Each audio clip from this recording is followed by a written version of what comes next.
Ja, várjál. Sok szeretettel köszöntelek benneteket. 2024. 12. hó 12-e, decemberi Ayurvéda, az év utolsó munkatársi webkonferencián hallgatjátok. Nevem Törőcsik Talján Viktória, Miskolcon élek, és 14 éve mélyedtem bele a ganoterápiába, vagy találkoztam a ganodermával, és azóta mélyítettem el tudásomat, és szélesítem ö, információimat. Szeretnék nektek átadni most ezeket a dolgokat, amiket én megtanultam most. Ja, léptetünk. Na, hoppá, bocsi, mi történt? Megvan. A vékonybél, december a vékonybél időszaka az Ayurvédában. Ez a zárás, az évzárásnak eléggé fontos időszaka, ugyanis ilyenkor eléggé stresszesek vagyunk, mindenféle évzárás van, az embereknek felmerülnek gyorsan meg kell oldani még évvégéig a munkahelyen a feladatokat, közben jön a jó kis ünnep, a karácsony, és akkor az emberek stresszes állapotban kerülnek, ami kihat teljesen a testükre. A vékony bél időszaka ezért nagyon fontos zárásképpen is, majd későbbiek folyamán említek nektek dolgokat arról, hogy a, a vékonybél hogyan kapcsolódik az Ayurvédában az, az egészséghez, szorosan összefügg, és az emésztéssel, a megfelelő emésztéssel van, meg a nézőpontokkal, emésztőrendszerünkkel van kapcsolatban. És akkor menjünk bele egy kicsit az aljú, vagy a vékonybélnek a anatómiájába, tényleg csak néhány gondolatig, hogy ez valójában egy 7 méter hosszú bélszakasz, egy cső, ami kapcsolódik a gyomorhoz egyik végén, a másik végén pedig a vastagbélhez. Három szakaszát különbözteti meg az orvostudomány: patkóbél, égbél, csípőbél. Ezeknek a különböző szakaszoknak különböző emésztőnedvek befogadására, és ott az emésztés folyamata zajlik. A vékonybél fő feladata a tápanyag továbbítás, ami valójában a perisztatika és a három elem közül, vagy három energia közül a vatadosa indítja be, vagy mozgatja, és a feldolgozás, a felszívódás és valójában az elemzés kapcsolódik még ide, hogy kiválogatom azt, ami fontos, és beépíti a szervezetünkbe a testünk. A másik része meg a kiválogatás, a méreganyagok, meg a fölösleges anyagok. És ez úgy kapcsolódik itt az év végéhez is, hogy hogy jó lenne egy évzárást eszközölni, végignézni mentálisan, hogy mi az, ami velünk történt, egy ilyen évértékelést végezni, amire tényleg a vékonybél kiválogatom, kell, nem kell, a méreganyagoktól, megtartom azt, ami az évben jó volt, élményekben jók voltak, működő, mit tudom én, feladatok voltak, amiket megoldottunk, és a, az egész életünkben, például a DX-en üzletünkben, mik voltak azok a jó kis sztorik vagy elemek, amikkel haladtunk, népszerűsíteni tudtuk a DX-ent, vagy a saját kis vállalkozásunkat, és mi az, ami nem működött, és azt például le kéne váltani, helyette másikat választani. Tehát ez a decemberi időszak, ez pont azzal kapcsolatos, hogy visszatekinteni a 2024-re, ami jó volt, akkor azt megtartani, 2025-be egy újabb verzióval bővíteni, és akkor elengedni azokat, ami nem sikerült, vagy nem működő dolog. Ez így a vastag bél, vagy a vékony bélhez így kapcsolódik az év vége. Az Ayurvéda szerint a legtöbb betegségünk az emésztőrendszer gyenge vagy rossz működésének köszönhető. Egy fő gondolat, vagy egy fő mm, ez elem az, ami megjeleníti ezt az egészet, ez az Agni, ami az emésztő tűz. Ez központi jelentőséggel bír az egészségünk szempontjából. Az Agni feladata valójában a pitadosának egy ilyen része vagy alapja, ez maga a magja. Az ő feladata lebontani az ételt, energiává alakítani és támogatni az összes sejtnek a működését. Valamint felelős a tápanyagok felszívásáért, elpusztítja a bekerülő kórokozókat ezzel az emésztő tűzzel, tehát elégeti, és az ételt a szervezetünkben elfogadható állapotba hozza, azaz pépesítve, amit mondtam, hogy emészthetővé készíti át a szervezetünk. Ha az agni megfelelően működik, akkor jó az emésztésünk, jó a keringésünk, egészséges a bőrünk, a vékonybél és kapcsolatban áll, vagyis a bélrendszer maga kapcsolatban áll a bőrrel, és emiatt majd ugye a hiányosságok, a betegségek azok a bőrön is meg tudnak így jelenni, de vannak nekünk termékeink, kozmetikumok, szappan, testápoló, bármi, amivel ezzel is tehát kívül-belül tudjuk magunkat rendbe és egyensúlyba hozni.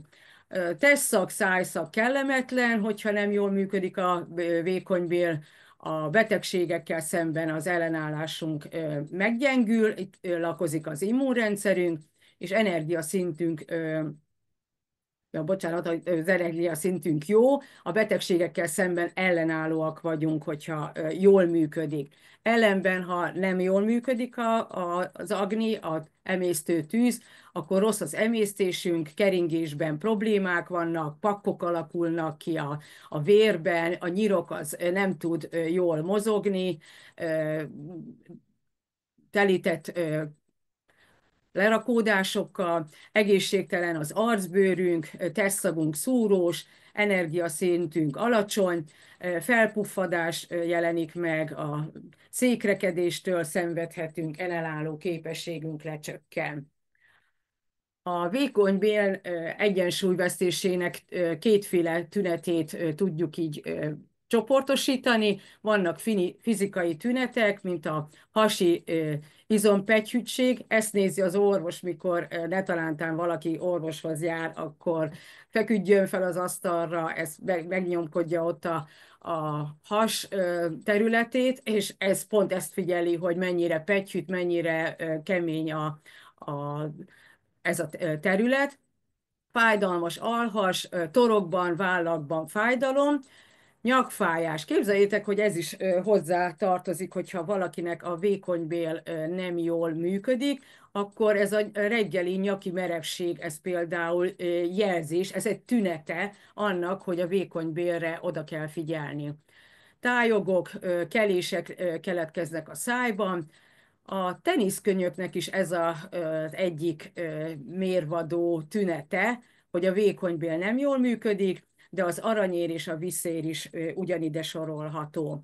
Az érzelmi tünetek a másik csoport, itt megjelenik a szomorúság, a mentális zavarodottság, örömtelenség, és akkor ez a téli időszak például, ez a begubózás, mondjuk itt rohangálás van a karácsonyi mizériában, de azért általában ez lenne azoknak, akik egyedül vannak, annak elcsendesedés azért az örömtelen időszak, ez a másoknak öröm a karácsony, másoknak meg örömtelenség az egyedüllét.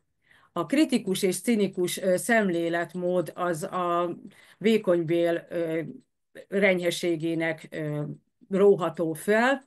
Naivitás, hiszékenység, hogyha pont a másik irányba billen a vékonybél működése, problémák túl spekulálása, ez a kell-nem kell, ez a szétválogatás, az a minősége a vékonybélnek, ami a testen belül, hogy jó lesz még valamire, tápértéke van, kiválogatom, mert salakanyag. És ez a problémák, hogy túlagyaljuk bizonyos dolgokat, emiatt leszünk stresszesek, és így a vékonybélnek nagyon nagy erre szokott utalni.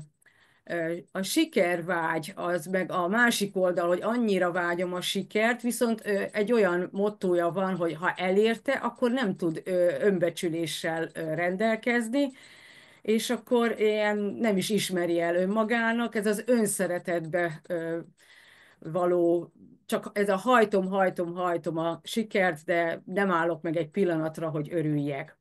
Nem tudja megkülönböztetni a jót a rossztól. Lépjünk tovább. Hogyan alakul a három dosa szerepe az emésztésben? Erről lesz egy kicsit most szó. A vata ugye felelős a mozgásért, említettem nektek, hogy a táplálék az eleve a perisztatika az egy mozgás, ez a testen belül létrejövő mozgás, ezt a vata hozza létre. Az emésztés során végig segíti a tápanyagokat, a bekerült falatokat, amit a gyomor felaprított, azt úgy végigvezeti a vékony bélen, és akkor egészen a vastag bélen, az ürítésig, tehát mindenféle mozgás ide tartozik. Ha nincs egyensúlyban, akkor jön a székrekedés, a puffadás, étványtalanság alakulhat ki. A pita dosának a szerepe, ő felelős a hőért. Említettem nektek, hogy az agni, az emésztő tűz az ő magja, és az átalakulásban van folyamata, vagy feladata. A túlsúly és túlsavasodás, tehát ha túlsúlyban van, akkor ő a savas felböfögés, és az emésztési zavarokat okoz a vékonybélben a túl sok tűz. Ha viszont a kapa dosa billen, vagy kerül előtérbe, akkor viszont pontosan lelassul az emésztés, tehát az emésztő tűz lecsökken, ezért ez a pegyhűtség, ez az ebéd utáni kajakómának szoktuk ilyenkor nevezni, tehát lelassul az emésztés, fáradékonyságot, súlygyarapodást okoz a kapadosa a szervezetben. Itt van néhány vékonybél betegség, tényleg csak felsorolás szinten. Hát a Crohn betegségtől a laktózérzékenységig, a vékonybél daganatig, bélerzáródás, bélcsavarodás, vékonybél fekélyek és mindenféle betegségek alakulnak ki, és ez kórokozóktól, a rossz emésztőenzimek hiányától, a kevés energia, tehát a tűztől, az agni mennyisége minden emberben más és más, emiatt ilyen betegségek alakulhatnak ki.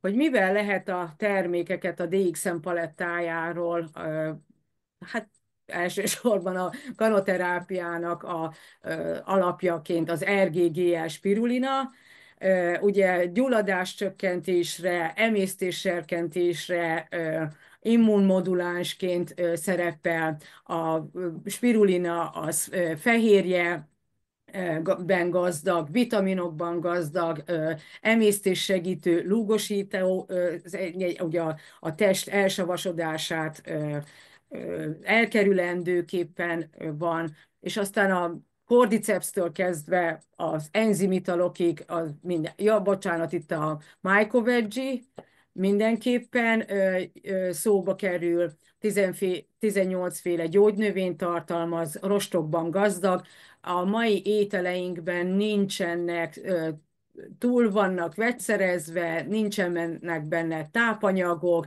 kevés a rosttartalmuk, kevés vizet fogyasztanak az emberek emellett, és emiatt jól használható, jól összeállított dr. Lim által ganoterápiában alkalmazott termékünk a mycoveggie kinek milyen gyors lendülettel kell meginni. Nekem az a tapasztalatom. Nagyon jó reggelinek például, de szerintem éjszaka van egy kis besegít az emésztésbe, és akkor reggelre bőséges székletet és a méreganyagok távozását elősegíti, mindenképpen használjátok. Én is vissza fogok térni, ugye augusztusban volt a vastagbél időszakában említettem ugyancsak ezt a terméket, de szerintem időszakonként elő kell venni, felkészíteni a karácsonyi nagy bőevésre, vagy a karácsonyi bőevés utáni időszakban nagyon jó hatással lesz a szervezetünkre. Mi minden jöhet még szóba, van nekünk egy spirulina cereálunk, én azt reggelire banánnal, pépesített banánnal szoktam fogyasztani, ki tudom tolni így az ebédidőt, és délután csak egyszeri étkezés, 2-3 óra körül van az ebédem. Enzimitalok garmadával vannak, bőséges választékban, van a DXN termékei között, emésztésre vagyis bocsánat, a Cordyceps nagyon jó, gyulladáscsökkentő, az enzimitalok a gyerekeknek az emésztés segítésnek tökéletesen, a moringzi gyulladáscsökkentő, az ecet pedig majd karácsonyi töltött káposzta időszaka után egy jó kis levezetésképpen, hát fröccs helyett jót tesz.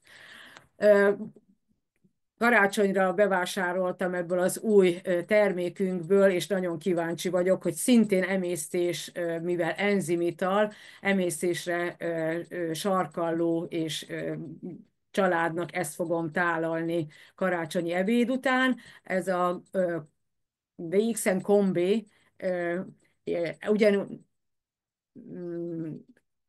szénsavas ital, úgyhogy figyelni kell a bontásakor, nem felrázandó, mint a moringzi, de finom, kóstoltuk a legutóbbi rendezvényen, amikor bevezetésre került a termék. Nekem ízletes és jó. Azóta ugyan nem fogyasztottam, mert tartalékoltam a karácsony a családnak. Lionsben mindenképpen szükségeltetik, főleg ebben az időszakban a stresszre, nagyon jól az emésztésre és az idegekre, és így az emésztő idegekre, tehát a gyomornak és a vékony bélnek az idegpályáit nagyon jól segíti. Cordyceps szintén gyulladáscsökkentőként van jelen, de mondhatnánk az összes kávét, teját, hát mindent, ami lehetséges, fogyasszunk. Az Ayurvéda ősi felfogása szerint a vékonybél nem csak a táplálékot emészti, hanem érzelmeket is bontogat, így hasi agynak nevezik, mai modern szóval ez a bél-agy kapcsolatra asszociálhatunk.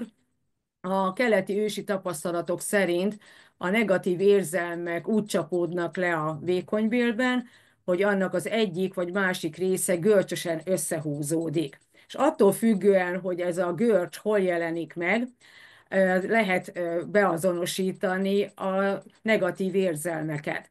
A harag a vékonybél jobb oldalán jelentkezik, a máj oldalában, ott például így van kapcsolatban, hogy a máj a haragnak a szerve. A szorongás a lép, erről már volt előző webkonferencián a lépről. Ugye nem merünk lépni, ez a szorongás valójában, és ez a lép melletti területet jelöli görcsösen. A türelmetlenség az a vékonybélnek, hát a felső szakaszán, vagy hogy mondjam, tetejét így írta, hogy tetejét jelöli.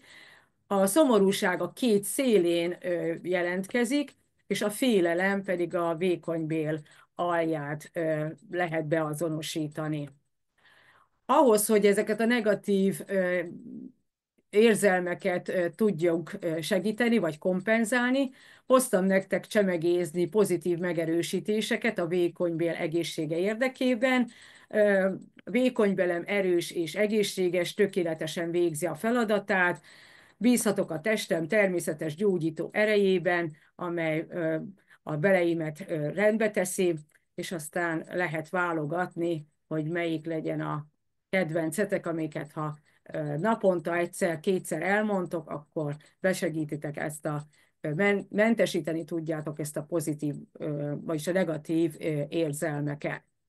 Ez a nagy kérdés, hogy mit tegyek, mit egyek, hogy jól legyek, az Ayurvéda tippek következnek. A három dosa ugye teljesen más alkat, és itt hoztam nektek, hogy mi mindennel segíthetjük a vata, kimondottan vata, tehát a három alap testalkatot tudom nektek elmagyarázni, aztán akinek vegyes, az majd kombinálja magának, vagy kérdez, és akkor segítek megoldani, kibogozni. A vatához javasolt, hogy meleg, olajos főtételeket fogyasszon, főleg a téli időszakban, például a levesek, pürék, meleg szószos tészták, van nekünk spirulinás tésztánk, nyugodtan lehet. Van Dr. Lim levesünk, úgyhogy azt is nyugodtan be lehet emelni az étkezésünkbe a vata típusoknak. Kerüljék a hideg, száraz, puffasztott ételeket, és használjanak minél több télies fűszereket, ilyen például a gyömbér, a kömény vagy a kurkuma. Aztán a hűtő, vagyis a pita alkatúaknak jó lesz, hogyha enyhén hát a pita alkatúaknak javasolt a kevésbé forró, inkább langyos élelmiszer, vagy hőfokú ételek, enyhén édes és keserű, vagy összehúzó ízeket részesítsenek előnyben. Ehetnek ők salátát, télen párolt gyökérzöldségeket, rist és lencsét bőségesen. Kerülniük kell a túlzottan a sós és a savanyú ízeket. A kapa, a víztúlsúlyosak, vagy a vízalkatúak, azok könnyű, száraz, fűszeres ételeket fogyasszanak, grillezett zöldségeket, ropogós salátákat. Hát mondjuk ez azért, ha hideg, akkor nem igazán megoldható, nem igazán tesz jót nekik, mert kerüljék a tejtermékeket, mert az nehezen emészhető, nyákosítja a belső falát, túlzottan étes ételeket is kerüljék, és a nehéz olajos minőségeket. Mit tegyenek azok, akik dosa vagy vata alkatúak? Lassítsanak az élettempón, iktassanak be nyugodt étkezést, 5-ször üljenek le, vegyék rá magukat, hogy leüljenek, csak arra koncentráljanak, abban az időszakban ne legyen telefon, ne legyen SMS, ne legyen zenehallgatás, mondjuk a meditációs zene akkor jól jön, de más ne vonja el a figyelmüket, nagyon jó, hogyha lassan rágják meg az ételt.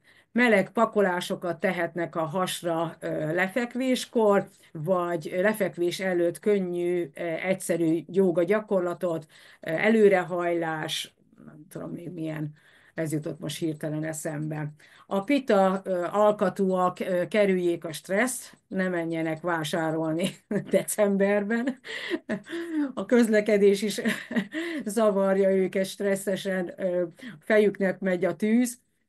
Iktassanak be relaxációs gyakorlatok, erre nagyon jó a szunya. Na, az például számolás technikák például vezetés közben nagyon jól lehet alkalmazni, vagy légző gyakorlatokat úgy szintén, akár vezetés közben, vagy menet közben.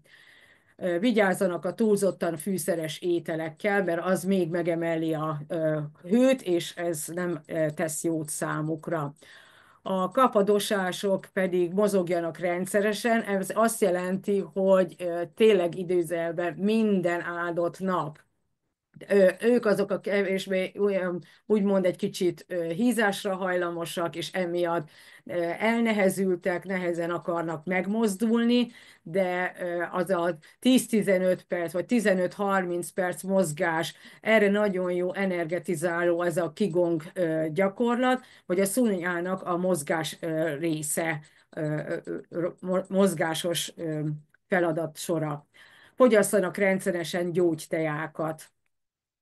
Mi a napi rutinunk az Ayurvéda szerint? Ugye a reggeli nyelvtisztítás, a nyelvgyöknél található a vékony területe, lehet figyelni, hogy habos, sárgás, milyen terület, vagy milyen a lepedék az éjszaka folyamán, ettől a nyelvtisztítóval, vagy fogkefe hátoldalával lehet megszabadulni.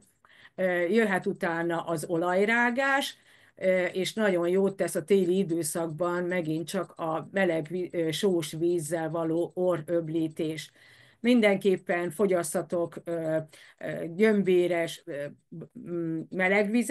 melegvizet, amiben citrom, gyömbér és méz kerüljön. Ez minden alkatnak, minden reggeli rutinba beépíthető és be is kell.